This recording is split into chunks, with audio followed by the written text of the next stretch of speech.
Hello सर्वांना, मी रुचिका तुमचं माझ्या चॅनलमध्ये खूप खूप मनापासून स्वागत करते. तर आज आम्ही सर्वजण आलो आहे श्री क्षेत्र झाडीचे देव, जे की मानुभाव पंत आहे. त्यांचे हे प्रसिद्ध तीर्थक्षेत्र आहे आणि हे इतकं सुंदर डोंगराच्या कुशीत वसलेलं गाव आहे.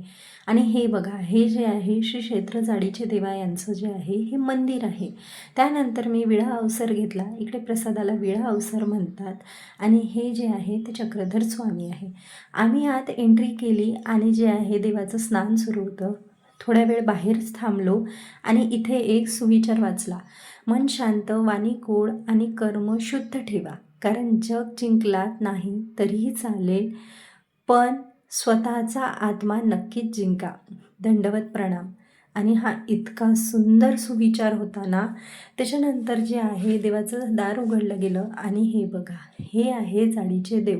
यांना सर्वांनी विळा अवसर केला. आम्हीही यांना नमस्कार करून घेतला. आणि त्याच्यानंतर जे आहे हे आईनी आरती घेतली होती इथे. आईनी आरती ओवाळून घेतली, त्याच्यानंतर आम्हीही आरती ओवाळून घेतली. आणि म्हणतात ना, हे जे गाव आहे हे डोंगराच्या कुशीत वसलेलं आहे. याचं हे लाईव्ह एक्झाम्पल आहे. खरंच हे इतकं सुंदर आहे ना.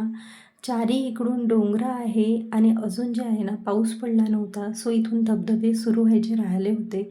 इतका सुंदर व्ह्यू होता आणि इथून हे मंदिर असं काहीसं दिसत होतं.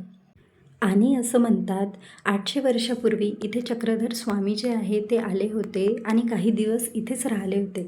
आणि इथे जेही भाविक भक्त येतात त्यांची मनोकामना जी आहे ती अवश्य पूर्ण होते. आणि माझ्या सानूला असं काहीसं मोकळं दिसलं की ती खूप खेळते. आणि इथून बघा, इतका सुंदर व्ह्यू होता ना. असं वाटत होतं की डोंगर जे आहे ते आपल्या एकदम जवळ आहे. आणि खरंच हे गाव खूप सुंदर आहे. निसर्गातल्या कुशीतलं हे गाव आहे. आणि या मंदिराला जे आहे ह्या 850 पायऱ्या आहे आणि मागून जे आहे या मंदिराचा असा काहीसा व्ह्यू दिसतो. खूपच सुंदर.